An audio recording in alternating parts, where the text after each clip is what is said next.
Welcome into the Diners for this beautiful Thursday. Wild card weekend is upon us. And again, that means baseball now, in addition to the NFL. So in your face, football, we have our own wild card weekend. Friday, Saturday, probably Sunday too. Pretty exciting way to start the playoffs. Best 2 out of 3. The October Madness is here. The regular season is over. All the games started at the same time. In game 162, it didn't matter at all. There were no tiebreakers to break, no ties to resolve. Division settled. Everybody is ready to go full throttle. And joining me, as always, is Robert Murray. Robert, how you doing, man? I'm great, man. How are you? I'm good. I am very good. I have a stress-free weekend ahead of me of just enjoying the sport of baseball that we love because the Yankees do not play until next week. So that's sick. But before we really get into the madness, there's a lot of playoff baseball to talk about. There's a lot of managerial shuffling that has already been done in addition to the stuff that we know will be happening. But we were in the baseball community dealt some pretty unfortunate news earlier today, and I know you wanted to start here before we moved on. Yeah, Sarah Langs, who is wonderful and works for MLB.com, announced earlier today that she has ALS, and we just wanted to extend our best to her. I don't know Sarah well, but every time that I've gotten to talk to her and gotten to talk to people who know her, everybody just talks about how much of a ray of sunshine she is, and we just want to wish her our best. And if she needs anything, both Adam and I are here for her. So we're thinking of you, Sarah. Yeah, absolutely. This kicked me in the stomach. I don't know Sarah either, but a one of a kind presence on baseball Twitter, and nobody had anything but positive things to say about her and the way she fights.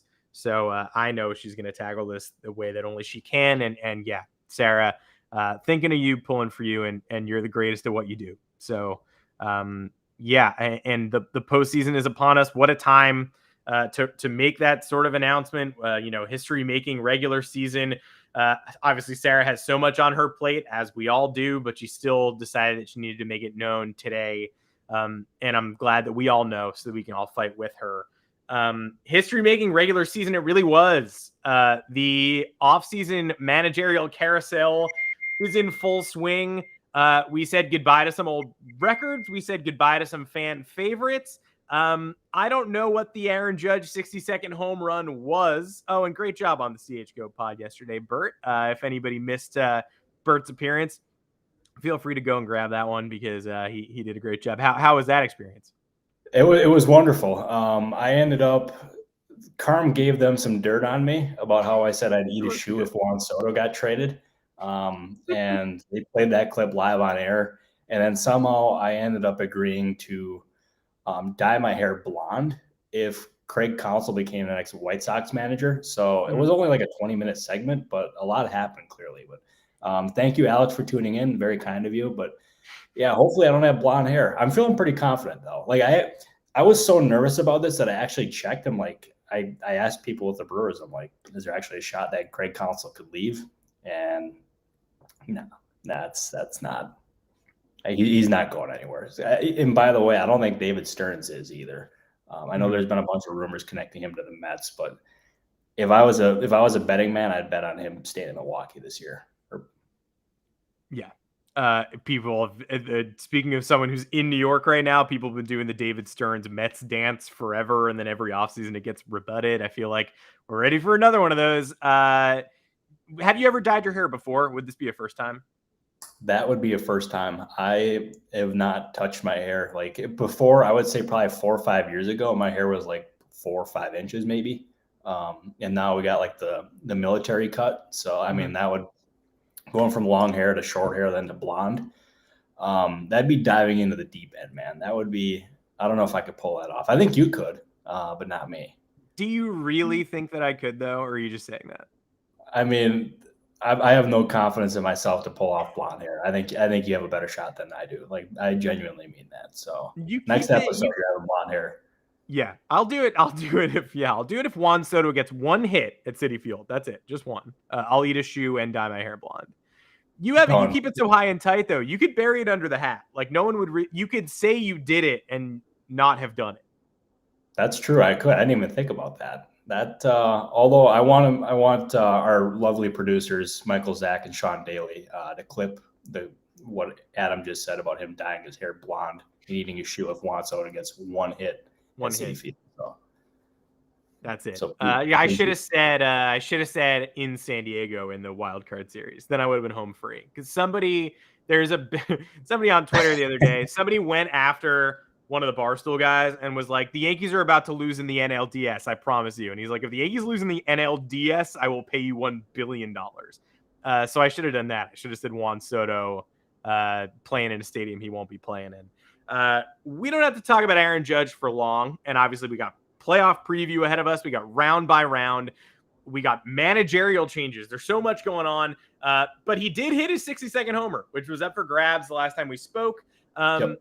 However, he also wrapped the season with 15 games of 2 homers. A lot of walks, a lot of pitch arounds, a lot of, baseball's a different game when you have to hit a home run every time up or people are bored of you and booing you. So it's understandable he slowed down a little bit, but crossed 60. Everybody got their Judge Ohtani arguments out of the way, saying, Ohtani wouldn't beat anybody else in an MVP race, but he might beat Ohtani because of how historic this season was.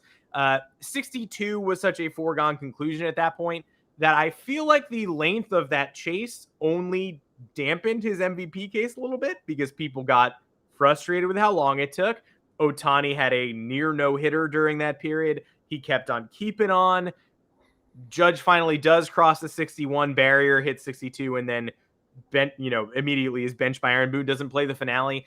I know you're on record as somebody who is already an Ohtani for MVP guy. Did that opinion change at all since you first registered it? And do you think any of the momentum is going Ohtani's way instead of Judge's? So I was on Team Ohtani. Now I am firmly on Team Aaron Judge for MVP.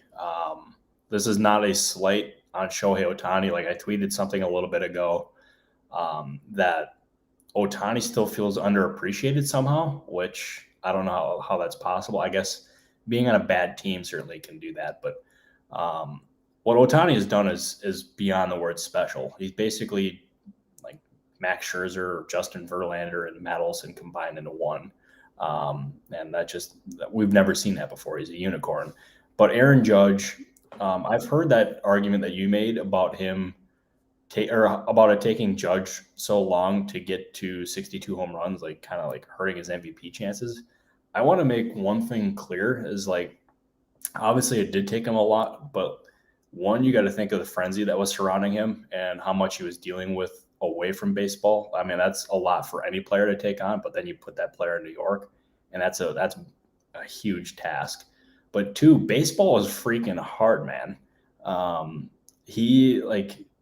You go up and expect Judge to hit a home run just because he's Aaron Judge.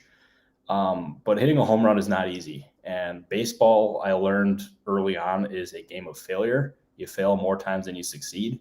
Yet, even though he didn't hit that home run, he was still a very good player. He was walking a bunch. I mean, teams were kind of pitching around him. I know you've been pretty adamant about that. But he was getting on base. He was getting hits. Just wasn't hitting the long ball. I'm not surprised he eventually did it. But like baseball is hard, and I think we should remember that. And he should be the MVP. I love to hear from you. I don't know how much longer I have with him on my baseball team. And before we move on to so many managerial changes and footnote, the postseason series that are about to start, which we do have to talk about. There was a Buster Olney report this week that the Giants are waiting in the weeds to outbid the Yankees for Judge, that they have a larger offer prepared. Not going to harp on it, but does that echo anything that you're hearing, or is that market still so far away from being clarified that we can't really know for sure? Yeah, I think we're pretty far away from knowing exactly what is going to happen. But that being said, I firmly believe that the Giants are going to be involved on Judge. Like that's where he grew up. They have a huge need for a player like that. They have money to spend. I mean, all the stars align for the Giants to pursue Judge. But I still think that the Yankees are the leaders in the clubhouse here. there's so much working in their favor. I think that the Yankees are number one, but that being said, I mean, if a team comes strong and offers him a deal that he can't refuse, then I think there's a shot that he leaves New York. And it wouldn't surprise me in the slightest if somebody offers him a deal that just makes him go like, whoa. I mean, obviously he's above 30. So that's going to be hurting him a little bit, but he's Aaron Judge, man.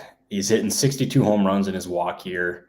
The MVP most likely. I mean, it's not often you have a chance at a player like that. So I think there's going to be some team that offers him quite a bit. Yeah. And there was certainly a time a couple of days ago when we were like, 62 is a nice pipe dream. Probably not going to happen now. Season petering out. Got to get some rest. And look what he does. He delivers anyway. First at bat of the second game of that doubleheader. Makes history. Call it what you will. It doesn't have to be the official record in the record book for it to be historic. 62 is passing a number embedded in history, no matter what you believe to be the legit home run record. Both you and I are on record saying it's Barry Bonds. It did happen. 73. Team Bonds, baby. It happened. We're both team Bonds. But that doesn't mean that a Yankee crossing a Yankees 61 and turning it into 62 doesn't matter. So, yeah, I think this made him more of a fabric of the franchise than ever. I agree that they should be the favorite in the clubhouse. But if any team, we said this last week, if any team's going to do it, my voice is cracking because clearly I'm upset, it's the Giants. It probably still is the Giants in that number 2 spot or coming up behind the Yankees. Yep, I think you're exactly right. Voice crack and all. Sorry, I had to. No, I'm nervous in the chat because I see Mark Powell calling me out for eating a hat once. I did eat a hat. I did eat a hat once. I said, and I don't know if you remember that the Red Sox in 2018 were, I don't know, like racing towards a franchise record for wins. And there was a rumor that they were going to DFA Hanley Ramirez in the middle of nowhere. Like nowhere. Like they were already in first place and he had like 15 homers and they were like, yeah, they're going to DFA Hanley Ramirez. And I was like, literally no chance. If they do that, if they do that, I'm going to eat a hat. I'll eat a Red Sox hat. And they DFA'd him like 20 minutes later. And I went out and bought a Red Sox hat on the company dime. Shout out to Expensify reimbursements. And I put some ketchup and hot sauce on it. And I did cut off a piece of fabric and eat it. So never again, hopefully. Wait, did you like cook it? Did you like, what'd you do? Did you just eat it? Like, I was going to say raw, but like, yeah, it was raw. It was a raw hat. No, I put a lot of sauce on it and I only ate like a little bit of fabric. It wasn't like I didn't eat a hat. I ate a fleck of a hat, but yeah, I did eat it. Well, that's not what you promised. I think we still need to have you eat a hat on the Baseball Insider here. We could. And I just said I would eat a shoe for Juan Soto. So who am I to judge? Let's move on to the managerial carousel, which I think we all knew it was going to start quickly, but I didn't know if we knew it was going to start quite this quickly. Before game 162 was even in the books, Phil Nevin was re-upped on a 1-year deal as the Angels manager. He got emotional. It was his first ever official major league contract as a manager, like a show of faith in some capacity. And we could debate how much faith exactly they're showing in him. But he would, obviously went from interim to the manager for 2023. Talked a lot about the people who got him there. But this was just a couple of hours basically after you said on Monday that the Angels were sort of one of the hot jobs. Wasn't that a hot job? And what does Phil Nevin returning for next year really mean in the grand scheme of things? Yeah, so the Angels are definitely an intriguing job, but not quite yet. And there's a few reasons here. Is Artie Moreno he has already made it clear that he's going to sell the team or that he's open to selling the team. And if they've ended up looking for a new manager now, there's a legitimate chance that person would be in the job for 1 year because the new owner is going to want to hire his own people. And then that would significantly limit their candidate field for this year. And Phil Nevin is obviously, like, I know Yankees fans are not particularly fond of him, but he's been regarded in previous seasons as like a good managerial candidate. And this is his chance um, to showcase that. And I'll tell you, it would have been very tough for them to find a good candidate for this year. And even then, I wonder how difficult it's going to end up being for Nevin to fill out the rest of his coaching staff for this year. Because there's people in baseball who have concerns for those same reasons about how long they're going to end up being there. So it's a tough situation, but that's primarily the reason why is what I just outlined. Is they think Nevin is a good candidate, but also the Artie Moreno factor with selling the team and the uncertainty that lies ahead. Yeah, and there's plenty of uncertainty remaining. It's not as if they we solved uncertainty. We gave Phil Nevin a 1-year deal, so that's done. Like Ohtani, and it sucks. Yeah, it sucks though because it just feels like they're not maximizing the primes of Ohtani and Mike Trout, and that's really frustrating to me. Because am I wrong for thinking they're the two most talented players in baseball? No, I don't think so. And yet they still can't win. They are perennially underwhelming, despite having those two players. And it's just baseball is in a good spot right now. I think anybody can agree with that. But it would be so much better if we had the Angels and Ohtani and Mike Trout in the playoffs too. And Mike Trout, what was the storyline that dominated the early summer? Spine issues. Oh, a rare condition. We don't know if he'll ever be the same. Can he play through it? And what does he do? He hit his 40th homer of the season, as the season wrapped. He's as good as ever. Yeah, who would have thought? Because we had all those concerns. Even their medical doctor spoke on the record. Mm-hmm. And everybody's pressing the panic button. And all of a sudden, Mike Trout was like, hold up. It's not as bad as it seems. And now he's hitting 40 dingers, as you said. And he looks like Mike Trout. So, that's pretty freaking good. Also, we got a question here from Will Holder. I was about to move into the Ohtani stuff anyway. So it's a perfect transition. Just because, you talk about uncertainty. Nevin's on a 1-year deal. Congrats to him. But that's sort of the textbook definition of a lame duck. This also just happens to be the winter where Ohtani's got that $30 million deal, avoided ARB, good, and yet he's still going to be the hottest potential trade conversation on the market this winter because we don't know what that franchise's long-term future is like, and we know what their recent term past has been. It's been defined by squandering Ohtani and Trout's prime. So Shohei Ohtani, does this 1-year managerial deal make it more or less likely that those trade conversations get serious? And what about destinations? Is Cleveland one for you? I wouldn't think so. Just because Cleveland has not been a team that has paid players when it's been time to extend them for big dollar amounts. I know they did it with Jose Ramirez, but he left money on the table there. That was a team friendly deal. So I don't think Cleveland is that likely of a destination. I think, Will is a Padres fan. I'm sure the Padres will check in and see what it'll take to get Ohtani. Dodgers too. I think any team should check in on Shohei Ohtani just because it's Shohei freaking Ohtani.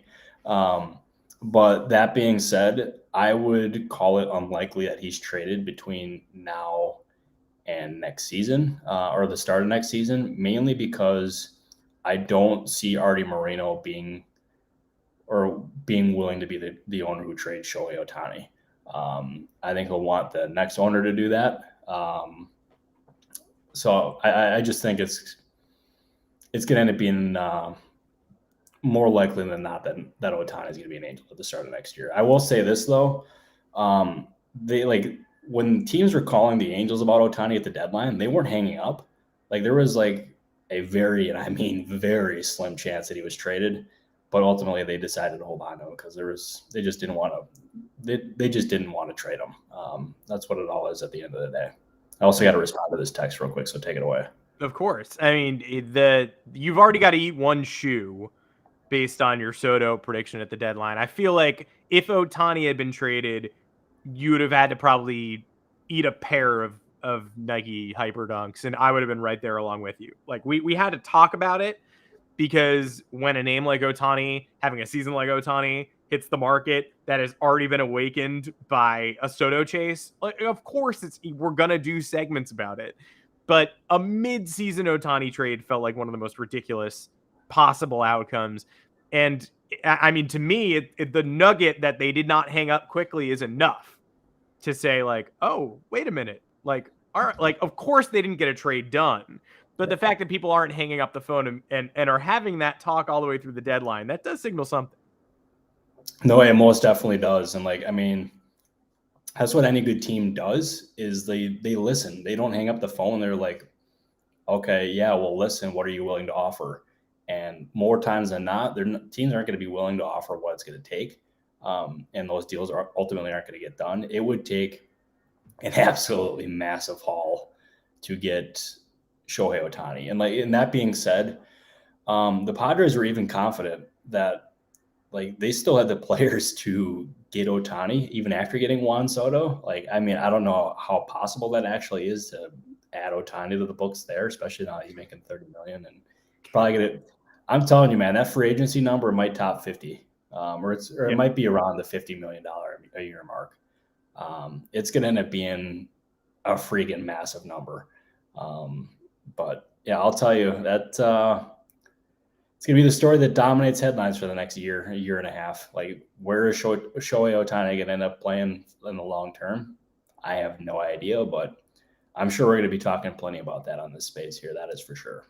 It's hilarious because you can't even really use his contract as a comparable. Like, Aaron Judge can look at Mike Trout and be like, I want to beat that. Or Bryce Harper's AAV. Like, who on earth is going to be trying to beat Ohtani's like pitcher, like ace level pitcher and all-star level hitter AAV? Like, nobody's going to be walking in the room being like, give me Ohtani money.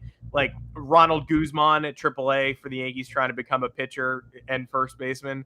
Like there's like two Anthony Goes in the Cleveland bullpen. There are not a lot of people who go hitter to pitcher, and those people aren't exactly worth the $50 million. So best of luck if you're trying to use Ohtani's next deal as an argument in your favor. Yeah, because it's not going to go well. I mean, I have wondered this though. Once he gets that contract and people just see how much that contract is going to be, how many players or how many people are going to try to be the next Shohei Ohtani? I've wondered that. I mean, obviously we don't know the answer to that, but I think that could end up being something that's pretty interesting to follow here. Yeah. Especially like the next 5 to 10 years. The Angels are the only ones with Shohei Ohtani right now. They will not be forever, but the reason it's an attractive job and an attractive conversation all boils down to one man. And so wherever that man goes, we will follow. If anybody wants to make his money, you're right. They're going to be training early to give it their best shot at being the next Shohei Ohtani. A franchise that is in more flux than the Angels isn't fair, but significantly, the power is up for grabs in Kansas City. Also yesterday, right after the season wrapped, with a roster full of rookies and a lineup full of a bunch of fresh faces, the Kansas City Royals fired Mike Matheny, their manager, Cal Eldred, their pitching coach, who everybody does not have great things to say about throughout the game. Dayton Moore is also gone, the architect of the last Royals World Series team. They really turned things over to the kids in the second half. They still went 25-35 in August, September, and October, which is an improvement. But this was a team that saw wild card potential entering the season, knowing they had a full year of Bobby Witt Jr. and Pasquantino and Melendez waiting and Nick Pratto waiting. And they eventually handed the keys over to those guys when the season was too far gone. Where does this job sort of fall on the attractiveness scale for you? You know, it's a good question. And I do think there is some intrigue because JJ Picollo is viewed as a very good guy to lead the front office. They got some very good young talent, Bobby Witt Jr., some young pitchers who have not reached their ceiling quite yet. But if you get them the right player development people and right pitching coaches, then you're certainly looking at some like higher end young arms. And the Royals are genuinely just viewed as a good organization to work for. That being said, I do wonder what they're going to end up looking for in this next manager. And the answer to that is they're going to want someone who's forward thinking, who looks into numbers a lot more than their previous regime did, who is going to end up maximizing that talent on the field. And I don't think they're going to look in-house. I think they will certainly consider those in-house options.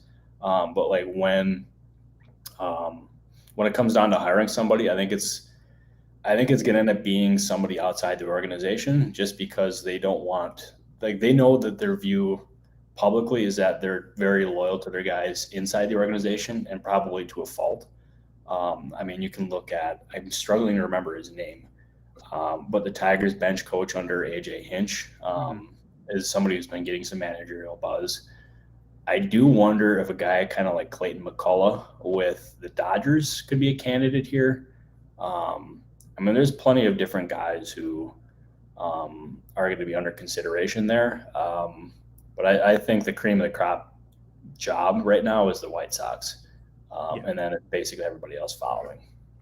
And that's definitely where I wanted to go next, because we spoke on Monday about, the job is obviously open. La Russa stepping away for a number of reasons. And we talked about the need to inject a different voice into that locker room. And there was a time this fall when I think people thought, we did it, and it's Miguel Cairo. Like, mission accomplished. Needed a younger voice, and we found one. So that's that. But now, what remains clear is that they do need that change of tone, but it's unclear to me who that's going to be and what the options look like. On Monday, you weren't, quite sure which direction they would go. And I know you wanted to talk about this. Do you have a little more clarity now in terms of what Chicago's next steps will be? Yeah, I would say, like, there's some names that I think deserve watching with the White Sox. I think Joe Espada with the Houston Astros makes a whole lot of sense. I think a guy like Carlos Beltran could make a lot of sense here. And I know I mentioned that one on the CHGO podcast yesterday, that I think Beltran would be a really good fit for that roster for a number of reasons. And their immediate response to me was that it's going to receive a lot of backlash because he was fired by the Mets before even managing a game, because he was involved in the Astro sign stealing stuff. And you know what? If there's one thing I learned with Jerry Reinsdorf, is that he doesn't give a damn about backlash. He's the one who hired Tony La Russa. Yeah, the last hire wasn't exactly backlash free. Yeah, and I think this one would be like viewed as more fondly. I mean, that's just because it's not Tony La Russa. But like, I mean, I wouldn't rule anything out with the White Sox, just because, like, as I said, they're not afraid of getting backlash. I think Beltran, while it would get some backlash, I think it would be a really good hire. And I think that would be a step in the right direction for them. But ultimately with the White Sox, they need Rick Hahn to make this hire, not Jerry Reinsdorf, because that's what got him into trouble last time, as Reinsdorf made it. Now they need Rick Hahn. Like, they need to let Rick Hahn do his job. I think Beltran could be an interesting hire too. I've felt since the moment he lost that job in New York, before he ever got a chance to show his stuff, that he was the one most affected by the punishment for that scandal. AJ Hinch is back in the dugout. Alex Cora took a 60-game vacation in Puerto Rico, and now he's back in the Red Sox dugout. Jeff Lunau, let's be honest, raise your hand if you really care if Jeff Lunau gets back in the game of baseball. Not me. Carlos Beltran is the guy who was able to make the most on-field impact, who never got the chance to. Also, if the White Sox did that, they could conceivably go from Hall of Famer to Hall of Famer in the dugout. How weird is that? Extremely weird. Like, when's the last time that happened? Has it happened? Unless you count Cairo in between, who I don't think is going to make the Hall. But Beltran, I think, is going to probably make it as a player unless they hold the Astros scandal against him, which, now that I'm talking in a circle, they might. But I don't know how the Hall is going to handle that at all. No, me neither. But, man, I'll tell you that. Yeah, I don't know. That's a good one. I haven't thought about that hypothetical, but I mean, it's a legit thought. I don't know. You're going to. I mean, if David Ortiz got in with his positive test, I feel like Jose Altuve will probably get in with his guilt by association. But the Astros have run the PR campaign on Altuve that like, oh, he actually hated when we cheated. It's like, okay, maybe, but that narrative has already started. Like you can see people forgiving Altuve. Personally, I don't want to have a Hall of Fame discussion. We got so much else to talk about, but I put Bonds, McGuire, I put them all in, and I certainly put Beltran. And for his 1.5 years with the Astros or whatever, get real. He's still in the Hall of Fame for me. No, I totally agree with you there. And I'll say this. Obviously, like this is the last thing I'll say about Hall of Fame stuff. But Altuve, like as you said, that PR narrative is out there that like he was not involved and was against it. From everything that I've done with my reporting, that's accurate. He is like they've been adamant about it. Like it was him, Josh Reddick, and there was another player. I can't remember who it was, but like there was 3 of them that were pretty adamantly against it, and Altuve especially. Yeah, and if that seems to be true, which it certainly does seem to be true, that changes the calculus. It's not going to stop bleacher bums from chanting F Altuve. They don't have to like him, but it does appear to be the case. Let's also just wrap up the conversation on the market. I know you also wanted to talk about some other jobs that could be opening up that we haven't seen movement on yet. We know that there is going to be change in Miami, and there are some comments here about the Marlins job and the way they're going to handle their offseason. We talked about that a little bit last episode and the episode prior to, just sort of deciding that was still too soon to pull the trigger. We didn't really know what direction they were going to be looking. Are there any other jobs you're eyeing that have not opened up yet? And do you have any other insight on that Marlins job that we haven't talked about yet? Yeah, I'll start with the Marlins. I actually do not have insight on that one. That is one that I'm still trying to dig. I mean, I've heard rumblings here and there, but like I don't want to like share it without it being confirmed. Yeah. I'm in the business of no information is better than worse information or misinformation. I mean, so sorry about that, Joshua. But so I saw a tweet yesterday from Jeff Passan that there is going to be a managerial carousel, like a bunch of different moves that are going to be made here. So it's got me thinking and doing some digging or whatever. I don't think the Pirates are going to fire Derek Shelton. I can tell you that right now. I wondered about the Reds maybe being a candidate there, but that would be kind of tough because they were never expected to contend this year, especially after trading everybody and their mothers.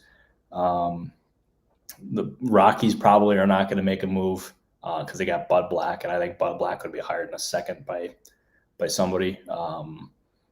Diamondbacks, maybe. I don't know. I'm going through the teams here as we speak.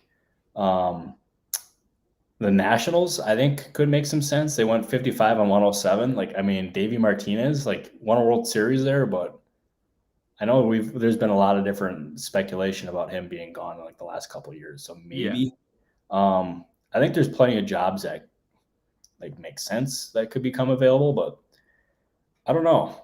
I'm not sold, but like, I wish I had more concrete answers there for you, Adam, but like just a whole lot of uncertainty there right now. Basically you could say, I don't know. Uncertainty is the key word of baseball, isn't it? I feel just very strange, but anyways, take it away. No, and I'll take the vibes here. Like we have plenty of offseason to get into the nitty-gritty details. This is all vibes. I don't know how much longer you want to be Dave Martinez, who's had medical issues, overseeing a 55-60 win team that never seems to move in the right direction. Like he's got his World Series. Like, you sure you want to do that again?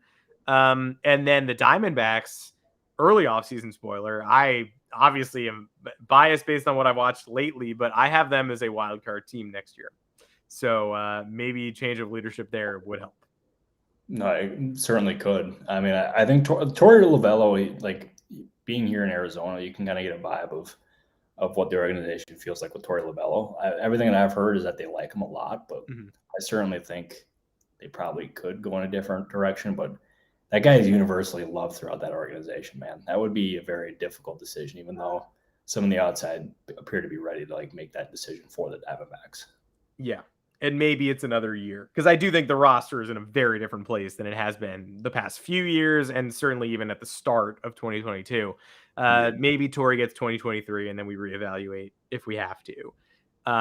But speaking of the wildcard teams that did make it, Sorry to the Arizona Diamondbacks, not included in this party. We've got 4 best-of-3 series beginning tomorrow, Friday, bright and early.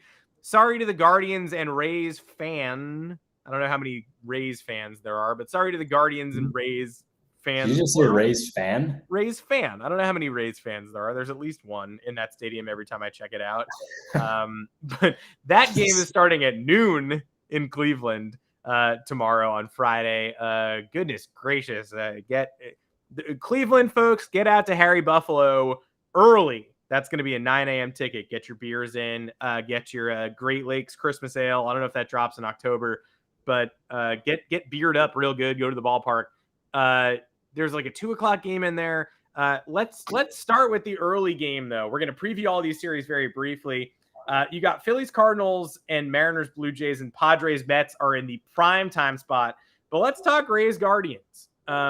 Where are you feeling on the eve of that series beginning? Youngest team in baseball. Guardians have been one of your favorites for weeks now. The Rays, Tyler Glasnow is back, but how back is he? Shane McClanahan struggled lately. The Rays pitching doesn't seem quite as fearsome this year.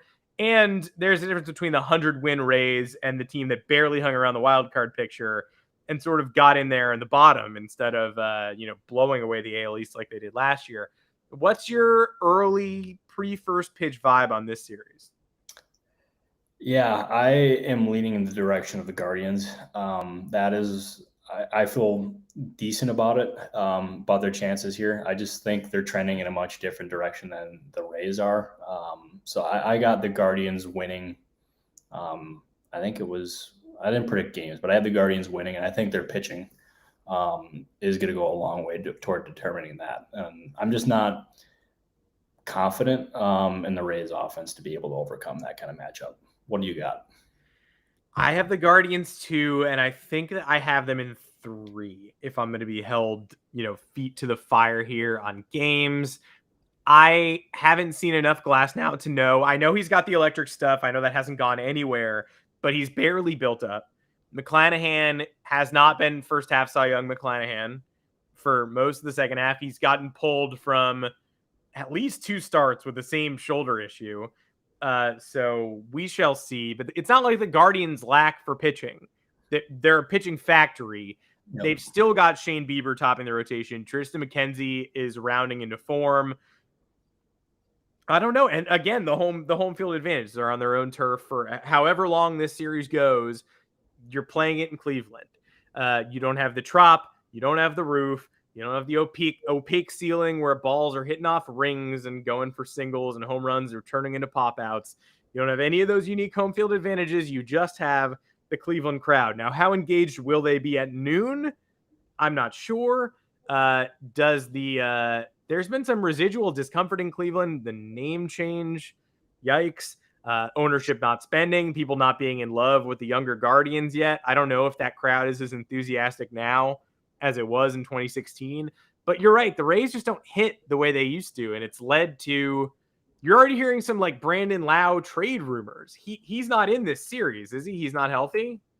I don't think so. I actually have not heard that Brandon Lau trade rumors yet because I've been kind of disconnected from that publicly at least. But boy, I love trade rumor season, man. That's the most wonderful time of the year. And nobody trades like the Rays. So, no Lau for this series. That is confirmed. No Shane Baz. Many of the weapons that the Rays thought they were going into with, they don't have.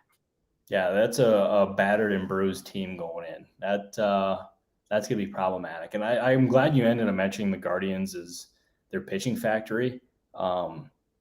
It's pretty remarkable what they've been able to do. Like, it's insane. So as I've said in previous podcast episodes, I'm a Philadelphia Eagles fan, and their GM called themselves a quarterback factory after drafting Carson Wentz and Jalen Hurts, which that looked completely stupid. But the Guardians, they're legitimately a pitching factory. Think of all the pitchers that they've had in recent years. They got Bieber, Trevor Bauer, your favorite, my guy, Mike Clevenger, Tristan McKenzie. There's others in there. I'm not naming 2, but it's just basically constant, Adam. And Carlos Carrasco is another one. Plesac. Yeah, Zach Plesac. And I mean, all these guys are homegrown for the most part. It's impressive. That's exactly what the Kansas City Royals want to be. That's why they drafted all those pitchers a couple of years ago, is they wanted to be a factory or a pitching factory like that. And as the Royals' struggles have underscored, easier said than done. So props to Cleveland for that. Here's something that legitimately shocked me before we move on to the next series, which is probably my favorite of the whole slate. Whose pitching line is this for the season? Oh, boy. 15-5. Like, I know record isn't what it used to be, but 15-5. Yep. 3.38 ERA, 32 starts, durable, 186 in the third innings, only 128 strikeouts. What a weird year. Who is that? Oh, boy. I had an idea at the start, then you dropped the strikeouts. Why can't I think of this? Who is it? Cal Quantrill, who I guess is going to start Diego Padres legend. Yeah, I legitimately, I knew he had made himself a part of the Guardians mix. I did not know he was 15-5. I did not know he made 32 starts this year. I would have thought both those numbers were much lower, but that Cleveland pitching factory just keeps on going. Yeah, I was trying to think of a Guardians pitcher off the top of my head, and like each one that I was running through, like, I mean, it didn't fit that description. I wouldn't have gotten Cal Quantrill. Like, that's what the heck, man. Like, Yeah. if I was a team and the Guardians call me about some pitching, I'd be very hesitant, and I'd wonder what the heck do these guys know that we don't. That's kind of like how it is dealing with the Rays in trade talks. It's like, what do these guys know? The Guardians in pitching, I think that should end up being considered the next thing here. So yeah, this is a series between the two teams that you don't want to trade with at this juncture. You wonder why are they going after my guy? Is it so he can start in a best of 3 wildcard series? Yeah. You know what? I think we just came up with a new narrative for this series. It's like, we're the battle of the teams you don't want to trade with. That's I'm telling you, we need to headline that. We need to trademark that, Adam. These guys call you, you hang up the phone. Yeah, it fits on a t-shirt. Especially since you're not going to Tropicana Field ever, that means there will be fans there to purchase the shirt. Sorry, another unnecessary dig, probably. By the way, everything I've heard about that stadium from other fellow ball writers, like primo. Really? Good. Truly. The Trout. The Trout. Like that, the same one, the Tampa Bay Rays stadium. By the way, they need to why don't they call themselves the Devil Rays anymore, Adam? I liked that. Same year. I mean, that's cool. I'm all over that, like a bag of chips. Like, that's awesome. Is that a phrase? I don't know. I just came up with it. It seemed like the right thing to say. I'm all over that phrase, like a bag of chips. They wear the Devil Rays throwbacks all the time. The 20th anniversary, they wore them. They wore them in Durham at AAA this year. They wear them constantly. Just be that again. Yeah. We all want it. Yeah, we need to hit up Stu Sternberg and get him to go on that. So I don't have his number, but boy, okay. Actually, Mark Powell, question from him: Burt Food Tick, are chips good? They're not good. They're not. I don't think they're good either. They're great. Oh no! Oh, I just destroyed you, Adam. Get absolutely piped. Notice why did I agree with you when you were clearly still talking? I don't know. I think Mark Powell. I think tortilla chips. Great. Chips, fine. See, give me kettle cooked, salt and vinegar, jalapeno. I mean, barbecue chips are also good, pretty good too. Although I think they're number 3 on that list. But give me anything kettle cooked, and they don't stand a chance. Kettle cooked over the thin ones for sure. But you ever eat a bag of chips without a napkin? You're just rubbing your fingers on the Mylar plastic bag. What does that do? You got to lick them, and then where does that leave you? That's true. Although, I mean, if you have like Cheeto fingers, pretty good. Even though I don't eat cheese, but Cheeto fingers, you can't go wrong with that, man. Barbecue chip fingers, Cheeto fingers, can't go wrong. Oh, baby. Yeah, I'm all over it. We're counting it up. So Bert 1-0 over me. And again, this is a baseball podcast called the Baseball Insiders. That scoreboard has nothing to do with the Guardians Rays pick we just made. It is exclusively about chips. I think it does. We're officially Kurt's the official scorekeeper of the Baseball Insiders. So Kurt, keep it going because we're moving on to Philly St. Louis. And I tell you what, that's a 2:00 game in the Lou tomorrow, saying goodbye to legends. Nice and early game for Yadi Molina, Adam Wainwright, Albert Pujols. Their bodies might not work so well in the evening anymore, but they certainly get out of that game in time to get the early bird special toasted ravioli up on the hill. I tell you what, I had the Cardinals. We talked about the Cardinals a lot. I've been hammering the Cardinals for weeks. I got money on the Cardinals in the World Series, not just this series. But I then, know where this is going. then they announced the starting pitchers for games 1 and 2. Bert, Jose Quintana game 1, Miles Michaelis game 2, Jordan Montgomery not getting a guaranteed start, Jack Flaherty bullpen, Adam Wainwright bullpen. Apparently, all 3 of those guys who aren't getting starts are available out of the pen in game 1. Good strategy, but gosh almighty, Jose Quintana and Miles Michaelis game 1 and 2. Are we underestimating the Phillies here? I do think people are underestimating the Phillies. I mean, if you look at that offense, especially Kyle Schwarber, they can beat you in a lot of different ways. And they can hit for power. Like Schwarber, I was telling somebody this pretty recently. I think Kyle Schwarber has the most aesthetically pleasing home run in baseball. I watch it. It's just like, yeah, that's sick. But the big concern I have with the Phillies right now is how much are they going to get out of Zach Wheeler. And he's made 3 starts since coming off the injury list with, I believe it was forearm tendonitis. And he's ranged anywhere from 58 to 77 pitches. He hasn't pitched any more than that since he returned. And I'm wondering just how much are they going to get out of Zach Wheeler before they have to hand it off to their bullpen. And as you know with the Phillies, that is a very, very, very, very scary thought. I mean, granted, they've had some pretty strong performances since the deadline. So, I mean, it's not as bad as it once was. But bullpen in Philadelphia does not exactly mix. So even though the Cardinals have shaken up the rotation a little bit with Quintana going game 1 and then Miles Michaelis going game 2, I still have them winning. And I mean, actually, so I'm going to continue to rant if you don't mind. I don't mind. Oh, well, let's go. Okay, so the Cardinals, Adam Wainwright has been dealing with dead arm for a good 6 weeks or so, and not pitching him in this series and then potentially saving him for the next series, which would come against the Atlanta Braves, could end up working in their favor, getting him some more rest like that. Obviously, it's risky because you're risking him not pitching again this season. But I do, and to close this thought up, so we've seen the Cardinals announce this being Yadier Molina's last season.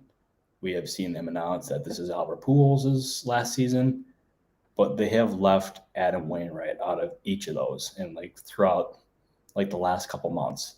And I'm wondering, does that mean that Wainwright is considering coming back? I don't know. We'll see. But for now, they're not pitching games 1 or 2 or as a starter. Yeah, I secretly think he's coming back too. And I would say, unlike those other guys, he's clearly got more left to give. Pujols could clearly go another season 2 at this point. He's got Aaron Judge type numbers in the second half. If you manage him right, you put him in a comfortable environment, he can still crush. I think we'll see Wainwright. I think you're right. We'll probably hold him for the next series, best case scenario. Jack Flaherty hasn't exactly been Jack Flaherty since he's come back from injury either, so it probably makes sense to keep him in the bullpen. It's just jarring to see it laid out like that. That said, the Phillies bullpen, you're right, has been better. David Robertson has been slipping a little bit lately. I was in Philadelphia this week. The newspaper article about the clinch had far too much left up to the imagination. It was a lot of if Sir Anthony Dominguez looks like the dominant reliever he has been in the past, if Robertson shakes off the walks that he's, I mean, at this point, the bullpen is Jose Alvarado, who's been incredible, and then a bunch of floating question marks. They really wish they had Hector Neris back, I'm sure. And of all the teams that have rallied against bullpens in the past, how many times have the St. Louis Cardinals done that in important games? All these games are going to be on the Cardinals' home turf. So I think we're underestimating the Phillies a little bit, but not enough. I'm still going Cardinals.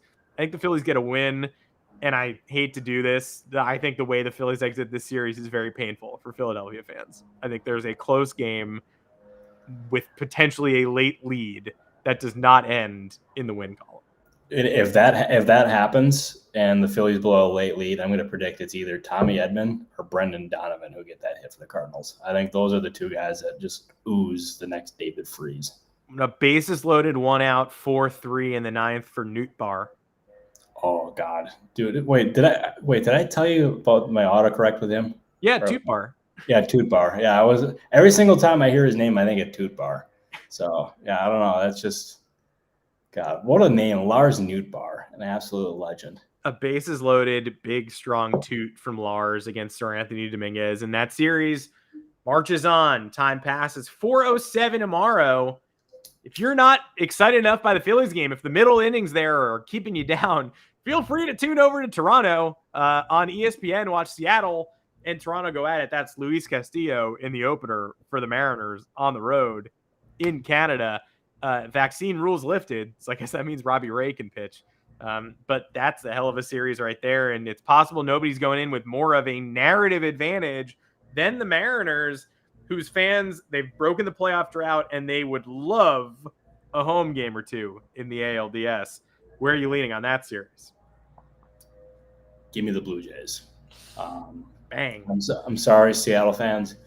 A lot like these teams are super evenly like matched. Like if you look at their numbers throughout the regular season, they're pretty dang close.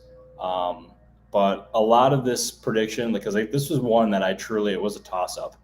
Very kind of the maintenance guys at my apartment complex to be using the leaf blower right now. So thank you for that. Do they have any picks? Yeah, Mariners, Jays, where they lean in. Yeah, I think the leaf blower just said Jays too. I think so that's so, good. Yeah. The maple leaf, it's blowing maple leaves at the screen. Yeah. Well, I'm telling you, that's got to be an omen. That's got to be. But what was I saying? Oh yeah. But this was one that it was a coin flip for me because I think it could go in either direction. But I had the Blue Jays representing the American League in the World Series going in, so I feel like I gotta take them to at least win one series, even though there's absolutely no logic to that whatsoever. So just give me the Blue Jays in this one, but I'm not confident in that. I'm kind of confident. I think the Blue Jays take it in two. Wow. I think Castillo has not quite been Castillo lately. His last 5 starts, 5 2/3 against the White Sox, 6 runs, 3 earned, 6 shutout innings against the Padres, nicely done. 4 2/3, 4 earned against Oakland with 2 walks, 5 1/3, 5 earned in that dreadful game at Kansas City, and then another 6 innings, 1 run against the A's to wrap his season. But that's not the Luis Castillo we've watched for so long. Luis Castillo, not a lot of playoff pedigree. The empty stadium NLDS with the Braves in 2020. Give me the Blue Jays and give me the Blue Jays quickly. I think the Mariners have broken the drought. I think there are great things ahead for Seattle, not this season. And the final matchup of this first weekend, your San Diego Padres. I don't know if your San Diego Padres is fair, but obviously you got fellas on that team who you care about. That is an exciting and interesting team. The team that made you eat a shoe. Do you have any ill will against the San Diego Padres as they embark on a 2-game, 3-game maximum battle with the New York Mets in Flushing, Queens, in a city where the fans are bummed out by what they perceive to be a choke? Advantage Padres, or are the Mets going to take care of business here? Sorry, Padres fans. I have the Mets taking care of business here, and the Mets. I mean, if you look at their rotation for this series, they got Max Scherzer going game 1, and then Joel Sherman of the New York Post dropped it yesterday that they're considering using Chris Bassett for game 2, and then saving Jacob deGrom for potential game 1 of the NLDS against the Dodgers. So they're clearly looking ahead here. They're trying to game plan for that. I do think my pick would have been different, or it would have at least been more difficult had Fernando Tatis Jr. not been suspended. But I just think that the Mets are the more talented team here, and that they're going to end up getting the job done. And it's going to end up starting yet another offseason full of questions for the Padres and how they're going to get better. Because they're a very, very, very talented team. But they're not without their flaws, and they could certainly be deeper in some different areas. And I'm very curious to see what that offseason for them looks like, because I know Will Holder asked that question of what the Padres could do here with Tatis, with Trent Grisham, and there was another player in there too. I can't remember what his question was. Kim, the shortstop situation. Yeah, exactly. And that's something that the Padres need to figure out too, is are they going to have Tatis stay at shortstop, or are they going to put him in the outfield? I think that answer is going to be more likely than not at shortstop, just because Tatis had that shoulder surgery, and he should be 100% for next year. So I think that's probably what we're looking at now. But man, that's tough, man, because he's not even going to be available for the start of next year too, because they'll be suspended. It's just that's so unfortunate for them, because that was a kick to the nuts. After getting Juan Soto, you lose Tatis because of a PED suspension. I know, like, it was an accident, but still it happened, and now the Padres and Tatis are paying the consequences for it. So give me the Mets here. Yeah, it is unfortunate. It's unbelievable how much the Padres have dominated the headlines, only to not dominate on the field. I have the Mets as well, and I think I have the Mets in 3. I think Max Scherzer is going to take care of business. I think they do go Bassett. I think he struggles, and I think Jacob deGrom saves the day in Game 3. The one reason why Met fans should be a little bit nervous about this, can't overlook it. Yu Darvish against the Mets this year, 2 starts. It's not often that the West Coast, East Coast rivals get the same pitcher twice in a year. 2 starts, 2-0, 0.64 ERA, 14 innings, 6 hits, no homers, 1 walk. Wow. And 15 strikeouts. He did hit 3 Mets, which is weird. So I guess those are walks. But folks, he's kind of he's got the Mets number a little bit. So Max Scherzer's not going to be able to coast in this opener. He's going to have to pitch Game 1 like the bulldog we know he is. I think the Mets win a tight one. I think the Mets lose a blowout. I think the Mets get it all together and win Game 3 and move on to Los Angeles. I think that's certainly fair. And also going back to what you said about about Yu Darvish hitting 3 Mets players, it felt like every other highlight I watched of the Mets was a player getting hit by a pitch. It was really strange. Like, I don't know if I ever remember something quite like that, but like it just felt that way. It's a whole team made out of Anthony Rizzo's. They're stealing the Yankees strategy from across town yet again. I see you, Mets. I see what you're doing. That's all the time we have today on the Baseball Insiders. Playoffs are here. Playoffs? You kidding me? And when we get back on Monday, we'll be 1 series richer. We'll know exactly what happened in the wild card. Tuesday, folks. So sorry. Tuesday with the holiday. On Monday, everybody celebrate that holiday. Take your time off. But we'll be back on Tuesday. And when we come back, the DSs will be starting. The wild card sets will be donezo, and we'll know much more about the field. We'll be able to talk about rosters, talk about who's left off, who made it, all these machinations, and the matchups get even more serious as the World Series approaches. Robert, thanks as always. How are you spending this wild card weekend? I will be firmly planted on my couch watching these baseball games and then preparing for some travel throughout the postseason. So let's get weird, and hopefully we can bring you some very exclusive content to the Baseball Insiders and also to Fansided.com. Also, Adam, are you subscribed to the Baseball Insiders? I personally am subscribed, but I know there are some people out there who are not. Do you have a message for them? If you can please subscribe, that would be absolutely wonderful. It would make my day. It would make Adam's day. It would make Michael Zach's day. It would make Sean Daly's day. It would make all of our days. So if you could please hit that button, it takes 2 seconds. I would really appreciate that. Everybody in the private chat right now absolutely dancing around, so excited at the thought of subscribing. If you guys want to unsubscribe and resubscribe, you can join the party. But everybody else who's not yet subscribed, please hit the feed. Plenty of content coming for you all season long, off season long, postseason. You name it. You name the Monday or Tuesday or Thursday, Monday and Thursday pending holidays. You name the date, we're going to be here talking about baseball. On behalf of Robert Murray, the greatest of all time, our GOAT, I'm Adam Weinrib, and we'll see you on Tuesday. Let's go playoffs.